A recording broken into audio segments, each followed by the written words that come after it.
ከማንም ዝምባም ጋር እንድነጋገር የምትጠሩ ምን ሆናችሁ? ስለዚህ እኔ ነኝ ምከራ ትስታው ያሳዝናል። የካልክ ከኢትዮጵያ ኦርቶዶክስ ከሊቃውንቱ ጉባኤ ከአራት አይናዎቹ አጽፈና ይሄ የጸለየልህ ጴንጤ ይጸልይብሃል። ይሄንን ወቅ እደግምልሃለሁ። የጸለየልህ ጴንጤ በሙሉ እየረገመ ይጸልይብሃል። እኔ ማኛ ወደ ኦርቶዶክስ መመለስ ለምን ይናክል እንዳናደደው አልገባኝም። ቤተቃና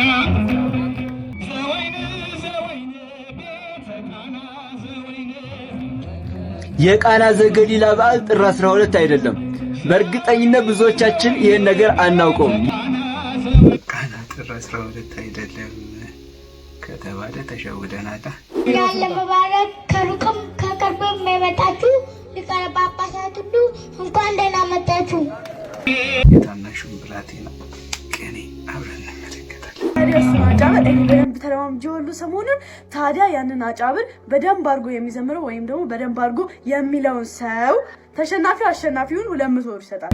እናትና ልጅ እየተወዳደሩ ነው። ማን እንደሚያሸንፍ አብረን እንመለከታለን። አዶናይ የምትገርም ሰው ነህ። በእውነት ትልቅ ክብር ነው ያለኝ። አንተ ምን አይነት ቅን ሰው ነህ ግን በእግዚአብሔር። አዶናይ ያስመዘገነውና ያስደነቀው ጉዳይም እንደዚሁ ኦርቶዶክስ ላይ የሰራት የምትገርም ታሪክ አለች። አብረን በስተመጨረሻ እንመለከታለን። ሰላም።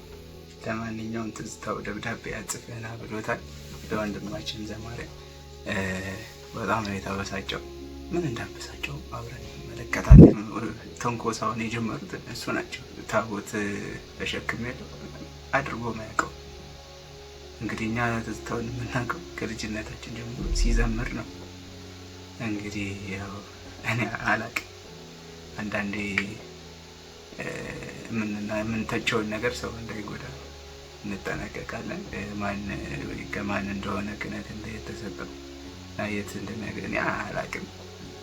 ለማንኛውም የመጀመሪያው ጉዳያችን ነው። አብረን እንመልከት። ከማንም ዝምባም ጋር እንድነጋገር የምትጠሩ ምን ሆናችሁ? የኔ እንትን ስፍራ እኔ ቄስ ነኝ። ትንሽ ብንከባበር ጥሩ። ስለዚህ እኔ ነኝ የምከራከረው ካልክ ከኢትዮጵያ ኦርቶዶክስ ከሊቃውንቱ ጉባኤ ከአራት አይናዎቹ አጽፈና የመጀመሪያው ነገር ከማንም ዝምባም ጋር የሚለው አገላለጽ የበታችነት ስሜት ተጠቂነቱንና የአጋንንት ስራ አስፈጻሚ መሆኑን ማሳያ ነው። ምክንያቱም በስድብ ነው የጀመረው። ለምን ስለ እግዚአብሔር ቃል ለመወያየት ልወያይ ብሎ የጠየቀውን ሰው በስድብ ነው የሚሸነቁጠው ማለት ነው። ይሄ ነው የእግዚአብሔር ሰው እያላችሁ የምትደግፉት። ይሄንን ነው በርታ አይዞ እንኳን አንተ ተናገርከው ምናምን እያላችሁ ኮሜንት ላይ ያየው ነበርና በለው ይላል። አይ ጴንጤ የትኛውም ቤተ እምነት ነው የምንደግፋቸው ሰዎች ሀሳባቸው ተረድተን ቢሆን ጴንጤ ስለሆንኩ ኦርቶዶክስ ስለሆንኩ የሆነን ሰው በየበጭፍን መደገፍ እኔ እንጃ። በአሁን ሰዓት አይምሮች መስራት ያቆመ ይመስለኛል። እስቲ አብረን እንቀጥል። ስድብ ክብራችሁ፣ ሰማዋረድ ክብራችሁ፣ ዝምባም ስላለ እናንተ ከበራችሁ። ይሄ ነው ክርስትናችሁ። ይሄ ነው እናንተ ጌታ። ትምህርታችሁ ይሄ ነው። መታዘብ ነው። ሁለተኛው ነገር ደብዳቤ ይዘናል። የመጀመሪያው ነገር ያንተ ክህነት ካህን ነበርኩ ብላል። ስለዚህ ማን እንወያያለን እንዴ? አንድ ሰው ካህን ለመሆን ምን ያስፈልገዋል የሚለውን እንወያያለን እንዴ? አላለም እኮ ሚዲያ ላይ ወጥተህ ስለ መሰዊያ ወይም ስለ ታቦት ያነሳው ነገር ላይ እና ልክ አለመሆን ላሳይ ልክ ነኝ ካልክ በማስረጃ እናውራን የተባልከው ዲቤት ጠራህ እንጂ ልግደል አላለ። ይሄን ያህል ስድብ እንግዲህ ዮሐንስ ራእይ ትዝ አውሬው የስድብ አብጠለጠው ነገር ትዝ የሚለኝ ካልሆነ ዝም ብሎ ሰውና እስቲ ነው አንተ ትክክል ከሆንክ አንተን ሀሳብ ተከትዬ ወደ አንተ ቤተ እምነት እመጣለሁ፣ ትክክል ካልሆንክ ደግሞ ወደ እኔ ትመጣለህ፣ ናስቲ ነው ወይ ብሎ ሰውነ መጋበዝ ይሄን ያክል ካበሳጨ ጤነኝነት አይመስለኝም። ጤነኛ የሆነ ሰው የሚያደርገው ወይም የሚያንጸባርቀው ስሜት አይመስለኝም። እንቀጥል። ምን አረገ ዘማሪ ሁለተኛ እንትን ምንድነው ደብዳቤ ይዘናል። አንተ ማን ሆነ? እስቲ አንተ ከካውንስሉ ደብዳቤ ይዘናል። ከየትኛው ካውንስል እንደምታወጣ እናያለን። ማን ስለሆንክ ነው ሰዎች አንተን በልዩ ሁኔታ አይተው ለአንተ እንደው ደብዳቤ ተጽፎ ማለት አንዳንድ ሰዎች ውስጣቸው ያለው ቅሌት ማንነታቸውን እንድትነግሯቸው ይገፋፋቸዋል። ምንም የማታውቅ እንጀራ ቤተክርስቲያንን መሳደብ የሆነልህ ሰው እንደሆንክ ቀለብ የሚሰፈረው ከቤተክርስቲያን ነው ማለት ነው በመሳደብ እንዳንተ አይነት ዝቅ ያለ ሰው ደብዳቤ ተጽፎለት ካንተ ጋር ዲቤት የሚገባበት ምንም ምክንያት የለም። አቅሙ ከሌላ አርፈው ቁጭ በል እየወጣ ለመደባበቅ በሞከርኩ ቁጥር ማንነትን ስለሚያሳይ ማለት ነው። የበታችነት ስሜት ተጠቂነቱ ስሙን እያወቀ ዘማሪያዊት እያለ ይጠራል። ከዚህም በፊት አክሊል የሚለውን ስም እያወቀ አካሉ ነው ማን ነው አለ። የበታችነት ስሜት ተጠቂ ነው ወዳጄ። ራስን ከፍ የምታደርገው ሰዎችን ዝቅ በማድረግ ነው። ምክንያቱም ያንተ ከፍታ በሰዎች መሰደብ ላይ የቆመ ስለሆነ ማለት ነው። እውነት ነው። ምላሽ መስጠት የማትችል ከሆነ ዝም ማለት ይሻላል። በቃ ዝም ብለህ መኖር ይሻለናል። በተሳሳተ መንገድ ቢሆን ትዝታው በጣም እንደው እኔ ታዘቡት እስቲ የእውነት በትክክለኛ አእምሮ የምትጓዙ ሰዎች ትዝታው ምን እንደሚል ምን አይነት ስሜት እየተሰማው እንደሆነ የእውነት አንቀጥሎ እንመለከተው ቪዲዮ አለ።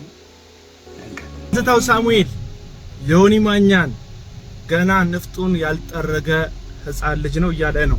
ቪዲዮን ሰምተን ነው እንምጣ እስቲ። በእግዚአብሔር ቤት ገና ንፍጡን ያልጠረገ በእግዚአብሔር አይነ ሲታይ ገና ፓስተሩ አይቀረው ምኑ አይቀረው የሚሳደበው ምንም የሚያቅል ነገር የለም። ይሄ የጸለየልህ ጴንጤ ይጸልይብሃል። ይሄንን ወቅ እደግምልሃለሁ። የጸለየልህ ጴንጤ በሙሉ እየረገመ ይጸልይብሃል።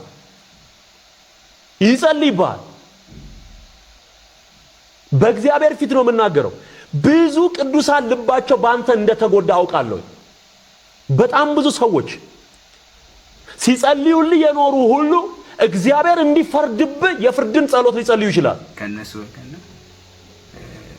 ትዝታውን እየታዘበው ነው። እኛም እንደው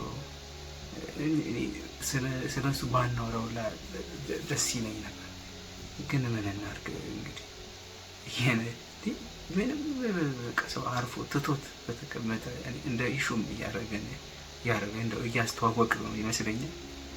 እንዲያው ማስተዋል ይስጠው። የምር ፕሮቴስታንት ሆኖ እኮ በቃ እንደ በጣም የምንወዳቸው እንደነ ዶክተር ወዳጄን አይነት ሰዎች አሉ። በቃ አይነኩንም አነቃቸው። ተስተው በእውነት የራስህ ወንድም እየተቻለ እስቲ እንስማ። ይችላል ገለል እንዲያደርግ ሊጸልዩ ይችላል። አካውንትህን ለማዘጋት ምን ያህል እንደተነሱ አይተሃል። መጣችሁት ነው እንግዲህ መጽሐፍ ቅዱስ ሲናገር በማቴዎስ ወንጌል ምዕራፍ 5 ቁጥር 44 ላይ እኔ ግላችኋለሁ በሰማይ ላለው አባታችሁ ልጆች ተሆኑ ዘንድ ጠላቶቻችሁን ውደዱ፣ የሚረግሟችሁን መርቁ፣ የሚጠሏችሁን ውደዱ፣ የሚያሳድዷችሁ ጸልዩ፣ እርሱ በበጎችና በክፎች መካከል በጻድቅና በኃጥአን መካከል ፀሐይን ያወጣልና። ስለዚህ ጌታችንና መድኃኒታችን ኢየሱስ ክርስቶስ ጠላቶቻችንን እንድንወድ የሚያሳድዱን እንድንጸልይላቸው ለሚረግሙት ደግሞ ምርቃትን በምላሽ እንድንሰጣቸው በመጽሐፍ ቅዱስ ያስተምረናል። ሮሜ መጽሐፍ ምዕራፍ 12 ቁጥር 14 ላይ የእግዚአብሔር ቃል እንዲሁ መልሶ ሲናገር የሚያሳድዷችሁን መርቁ እንጂ አትራገሙ የሚል ሐሳብ በእግዚአብሔር ቃል ውስጥ እናገኛለን። እንግዲያውስ በእነዚህ በሁለቱ በተደላደለ የእግዚአብሔር ቃል ሐሳብ ላይ ሐሳባችንን ከጀመርን በኋላ ትዝታው ሳሙኤል ወደ ተናገረው ንግግር እንሄዳለን። ትዝታው ሳሙኤል ሰሞኑን ዮኒ ማኛ የፕሮቴስታንቱ የሚለውን ችግር በራሱ አማርኛና በራሱ ቋንቋ በተናገረባቸው በቪዲዮዎቹ ላይ የሰጠውን ምላሽ ነው እንግዲህ ይህንን ሐሳብ እንዳይሸራሸር ያደረገው። ስለዚህ ቅዱሳን ርቆ የነበሩ ደግሞ ይረግሙሃል የሚል አይነት ሐሳብ ያለበትን ነገር ነው እየተናገረ ያለው። በየትኛው ዘመን ላይ የተነሱ ቅዱሳን በየትኛው ዘመን ላይ የተነሱ ክርስቲያኖች ናቸው የሚረግሟቸውን የሚመርቁት?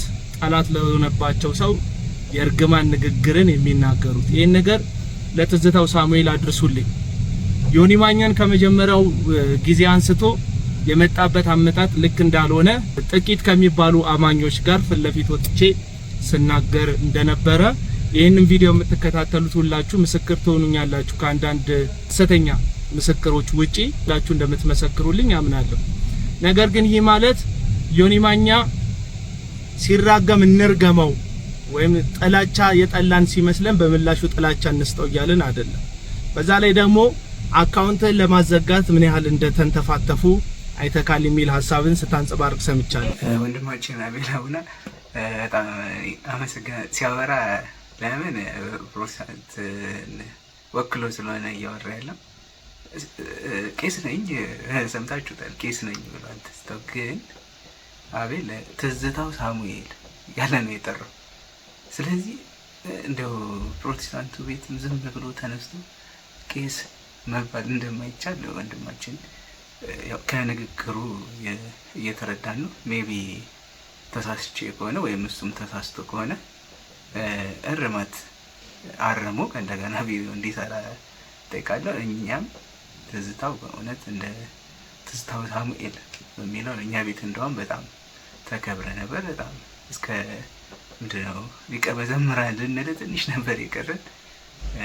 ለማንኛውም የምር ከፈለክ ና ኦርቶዶክስ ተዋህዶ እምነት ተከታዮች የትኛውም ቦታ በየትኛውም ቤተክርስቲያን የምር ፊትህን ወደ ቤተክርስቲያን አካባቢ ማን ዌልካም ና ነው የሚሉ የምር ብትመለስ እንደ ዮኒ ማኛ ብትመጣ እንቀበልሃለን።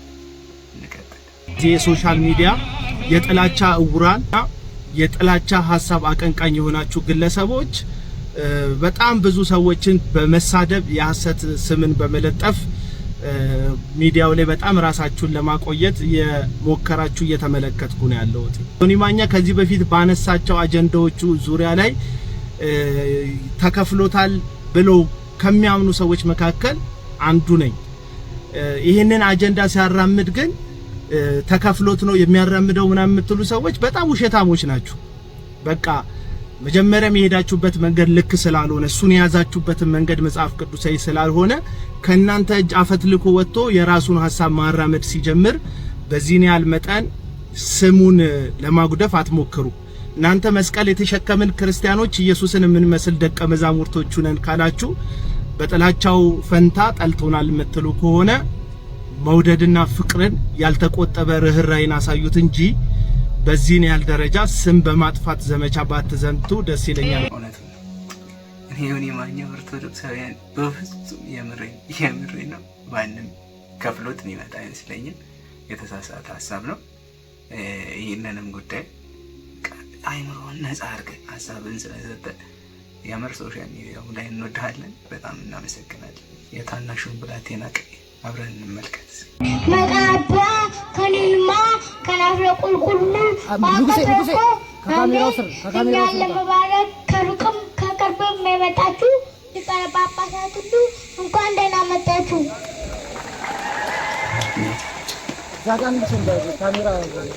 ከዚህ አባቶች ካህናት፣ ወንድሞች ዲያቆናት፣ ከዚህ የተሰበሰባችሁ በክርስቲያን ሁሉ እንኳን ለዚህ ቀን አደረሳችሁ። ከዚህ በመቀጠል አጠር ያለች ቅኔ አቀርብላችኋለሁ። እግዚአብሔር ነግሠ ስብሐቱ ለብሰ፣ እግዚአብሔር ነግሠ ስብሐቱ ለብሰ፣ ሉላነ ስልጣን ከዋክብት፣ ሉላነ ስልጣን ከዋክብት፣ ወሀሎ ተሳለም ሰብ ለቀራንዮ ገዳም፣ ወሀሎ ተሳለም ሰብ ለቀራንዮ ገዳም፣ ዘእምቃለ መንክር ትሰመይ በሕይወተ ኩሉ።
ሕፃናትን ወደ እኔ መጡ ዘንድ አትከልክሏቸው ያለው ክርስቶስ ልጆቻችንን ወደ ቤተ ክርስቲያን ብንልካቸው ከዚህ የተሻለ ጎበዞች ይሆናል። ይህንን ሕፃን ልጅ ያሳደጋቸው ወላጆች የምር መመስገን ይገባቸዋል። ቀሪውን እንስማው። ኤልያስ አብ ምስካል ሀገረት ኢትዮጵያ ዘቆመ ኤልያስ አብ ምስካል ሀገረት ኢትዮጵያ ዘቆመ በብዛ ጠለቱ ሰማይ እንፋቄ ዘይብለጎም ለቆመ በብዛ ጠለቱ ሰማይ እንፋቄ ዘይብለጎም ለቆመ እስመ በላሊሃ አቅመ ህያሱ ምስራቅነ ፀሐይ አትለም እንደ እስመ በላሊሃ አቅመ ህያሱ ምስራቅነ ፀሐይ አትለም እንደ አባ የምር እኔ ከማድነቅ ውጭ ምንም ማለት አልችልም። ይህንን ሕፃን ልጅ አይተህ ኦርቶዶክስ ምን እንደሆነች መገመት ትችላለህ። ኦርቶዶክስ ቤት ላይ እውቀት ትምህርት ነው ታላቅ የሚያደርግ የቤተ ክርስቲያን ምእመን ወይም ዲያቆን ቄስ የሚያደርግ እንዲህ ከልጅነት ተምረህ ስታድግ ነው። እጅግ የሆነ ጊዜ ድንገት ዲያቆን ድንገት ቄስ የሆንክ የሆነ ቀን ሰልችቶት ትወጣለህ። ከልጅነት ጀምሮ የታነጹ እኔን ልጅ ያነጹ ወላጆች የምር ምስጋና ይገባቸዋል። የእኛም ልጆቻችንን እንደዚህ በመሰለ መልኩ ልናሳድግ ይገባል። እንደዚህ ነበር ሚሻለን። እንደዚህ አይነት ልጆችን ለማሳደግ እግዚአብሔር ያብቃን። እስቲ ቀሪውንም ሰዎች እንዴት አድርገው እየሸለሙት እንደሆነ መባረክ ማለት ነው። ምዕመናን ልጆቻችሁን ወደ ቅድስት ቤተክርስቲያን ላኩ። ሸልሙት፣ ይገባዋል። ሸልሙት፣ በእውነቱ ይገባዋል። በእውነቱ ይገባዋል። ክቡር ነው፣ ይገባዋል። መኩሪያችን እግዚአብሔር ያሳድግ። ቀሲስ መምህር ጌታቸው፣ ቀሲስ ገብሬ መምህር ጌታቸው ልጅ ቶላ ገብሬ ደግሞ የመፍትሄ ገብሬ ልጅ በጣም በእውነት ደስ የሚል ነው። ወደፊት ተስፋ ያላት ልጅ ቤተክርስቲያኗን የምታስቀጥል ልጅ ነች። ልጆቻችሁ ናቸው መምህራን ወንጌል አሉ።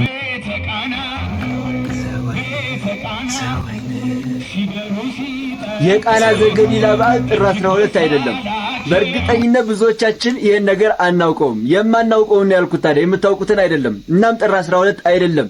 እንዴት ካላችሁ በደንብ ስሙኝ። ሁላችሁም ይህን ቪዲዮ ሼር እና ኮፒ ሊንክ፣ ላይክ፣ ሪፖስት እያደረጋችሁ ለብዙዎች አዳርሱልኝ። ሁላችሁም ላይክ አድርጉና ጀምሩ። ታዲያ መች ነው ግን እኔ ሁሌ ነው ያወዛግበኝ። ለማንኛውም መጨረሻ ትክክል ስለሚሆን አብረን እንመልከት። እናም የቃና ዘገሊላ በዓል ጥር 12 አይደለም። እንዴት ካላችሁኝ ጌታችን ኢየሱስ ክርስቶስ ጥር 11 ተጠምቆ ሳይውል ሳያድር ዕለቱኑ ጥር 11 ገዳመ ቆሮንቶስ ገባ።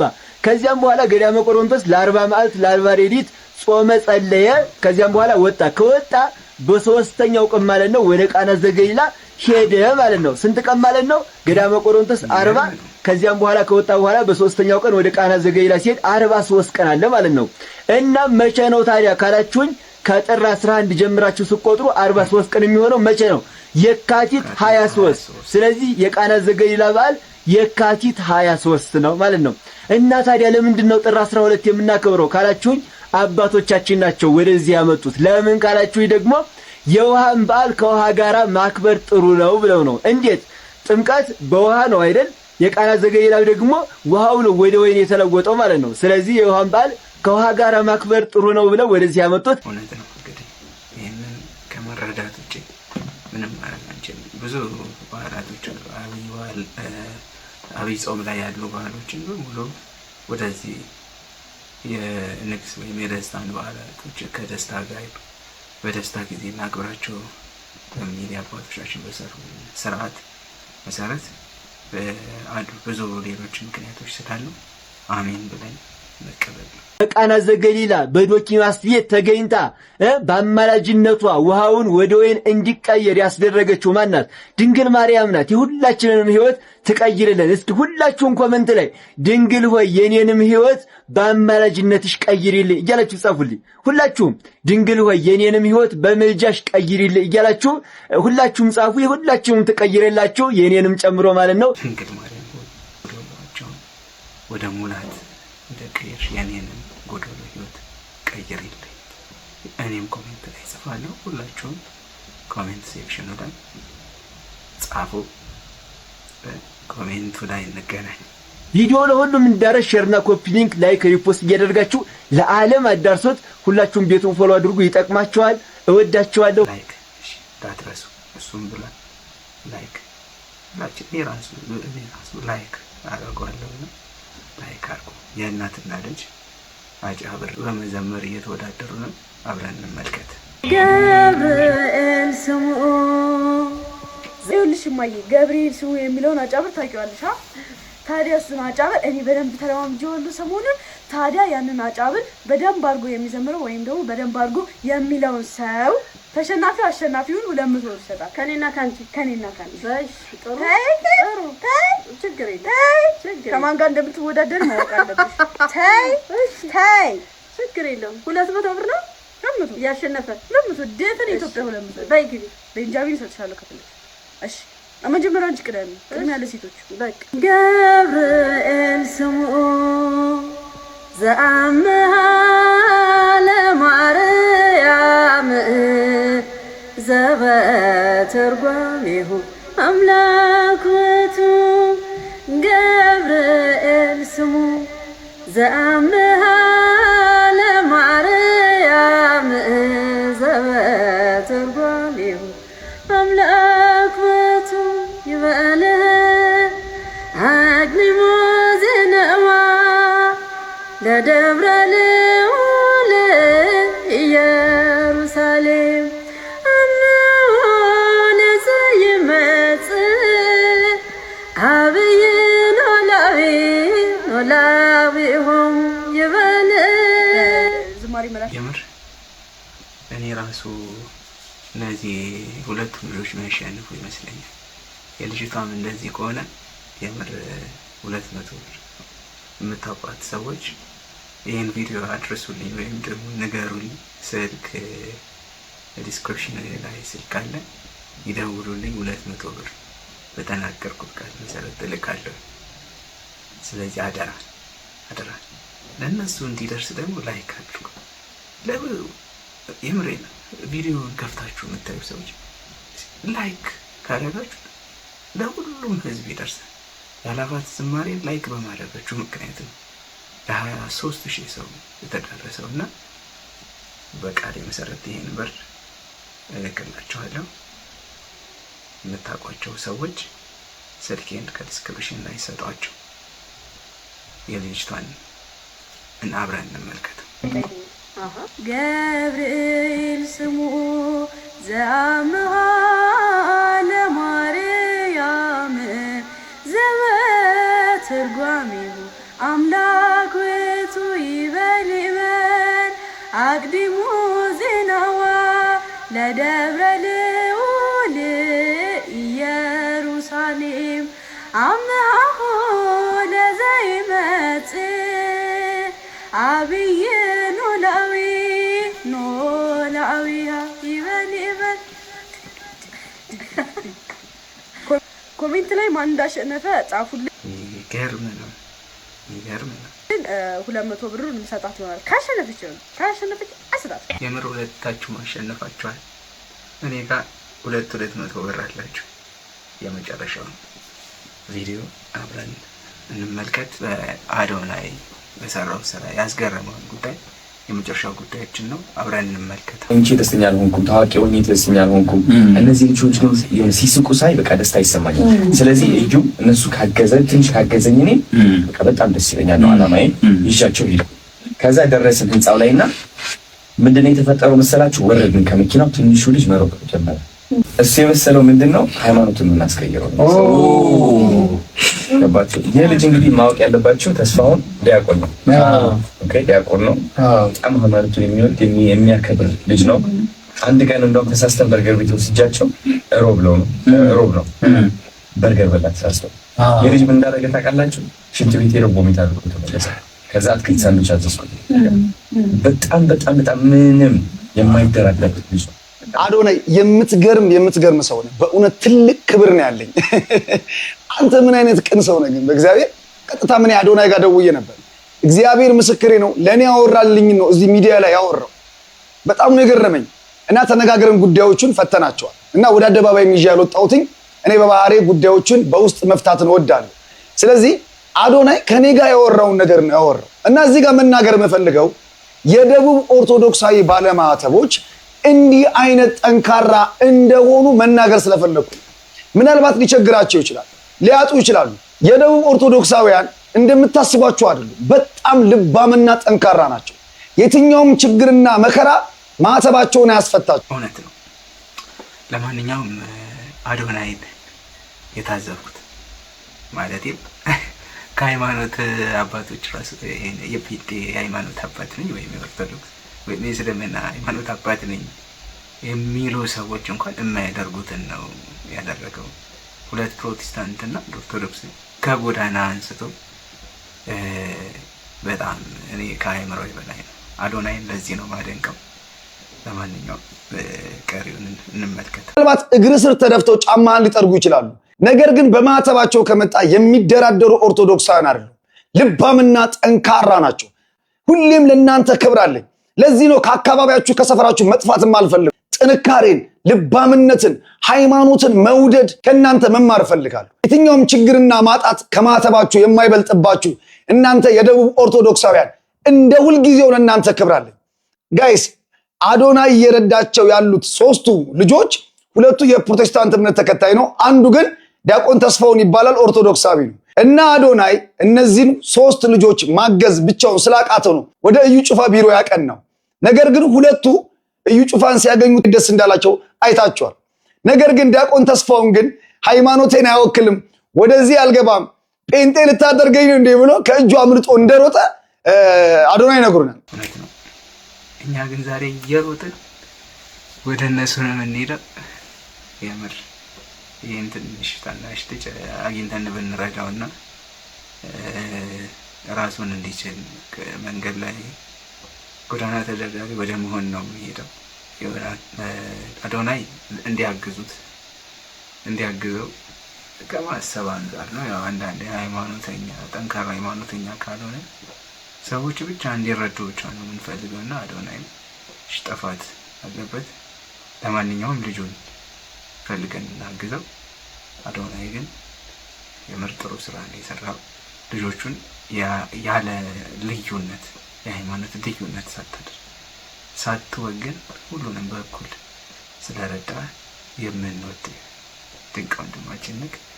ቀሪውን ያመለጠው ወደ ሊስትሮነቱን ያመለጠው ወደ ማጣቱን ያመለጠው። ከአዶናይ እጅ ማምለጥ ከባድ ነው። ምክንያቱም ልብሱን ቀይሯል፣ የተሻለ ህይወት አግኝቷል፣ ጥሩ መኝታ ላይ ተኝቷል፣ ጥሩ ምግብ በልቷል። ስለዚህ ከአዶናይ እጅ ማምለጥ በጣም ከባድ ነው። ነገር ግን ሃይማኖት ሲሆን ኦርቶዶክሳዊ ስትሆን እንዲቆራጥ ነው የምትሆነው። አይደለም ከአዶናይ እጅ ከሌላም እጅ ቢሆን በሃይማኖት ጉዳይ ከሆነ አምልጦ የሚሄድ የደቡብ ኦርቶዶክሳዊ እንዳለ እንድታውቁ ፈልጋለሁ። የሆነ ሰው የሆነ ወቅት እንዲህ ብሎ ተናግሮ ነበር፣ ታስታውሳላችሁ? ወላይታ ዲያቆን ሲያረጅ ጴንጤ ይሆናል ችግሩ። ልጅ እንቅጣታ ኧረ ምከሩት።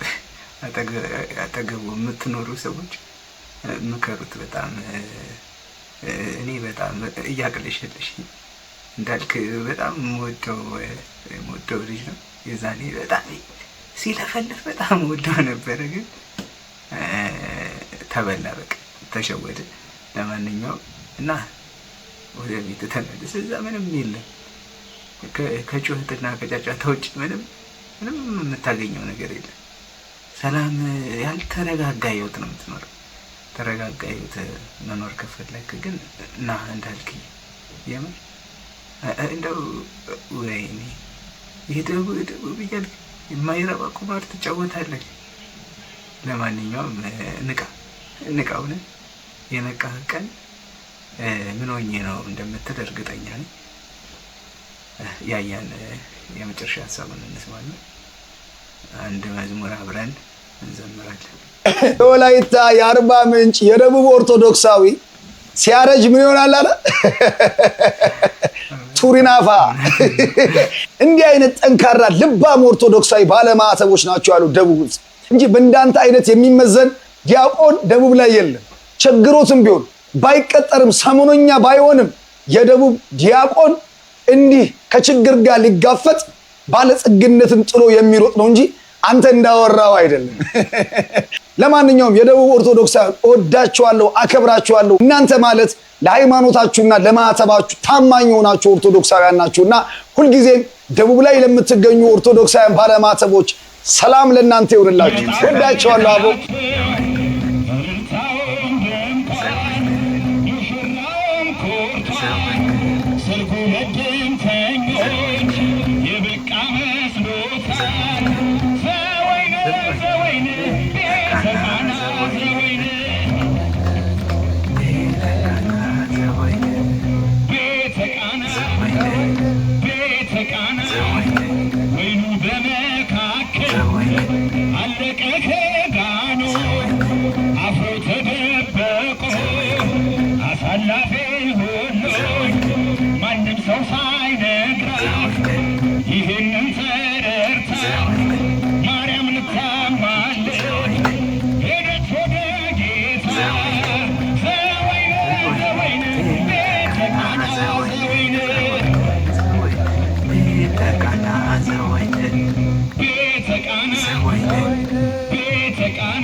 ውሃውን ቅርታችን ብሏችኋል ልጄ ታዘዙት አምናችሁ ብላ ስትናገር አሳላፊዎች አምነው ጓዳ ገብተው ከሁሉ ጋኖች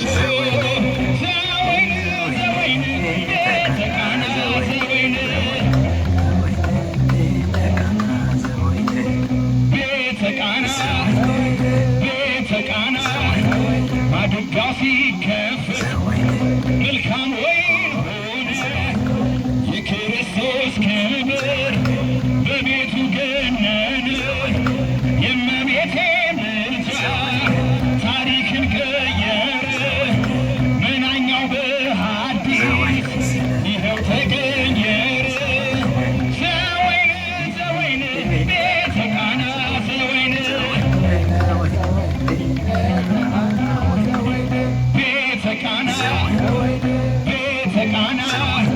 ዛሬም ለደከሙ አልጫ ለሆኑ የነፍሳቸው ጣፋጭ አልቆባቸው ወይኑ ማርያም ትቆማለች ስለነሱ ተግታል እንዲጣፍጡላት ለምና ከጌታ ዘወይን ዘወይን ቤተ ቃና ዘወይን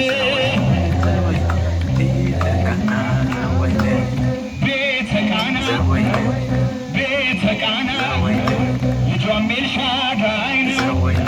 ሁሉን አዲስ አርጓል፣ ጨለማውን ገልጧል፣ መራሩን አጣፍጧል። እንዲህ ድንቅ አድራጊ ዛሬም ታምረኛ ጋኖቹን እንጠብ እንመለስኛ ልባችን ይታጠብ እንመለስኛ ንስሐ እንግባ እንመለስኛ ዘወይን ዘወይን ቤተ ቃና ዘወይን ዘወይን ዘወይን ቤተ ቃና ዘወይን ዘወይን ዘወይን ቤተ ቃና ዘወይን ቤተ ቃና ቤተ ቃና ቤተ ቃና እንዴት በእውነት እግር ሁለት ዛፍ ይወጣል? እንዴት በእውነት እግር ሁለት ዛፍ ይወጣል? ከጠንቋይ ከጨሌ ገብርኤል ይወጣል። ዘወይን ዘወይን ቤተ ቃና ዘወይን ቤተ ቃና ቤተ ቃና እኔ ጠራዋለሁ ቆሜ ገረገራ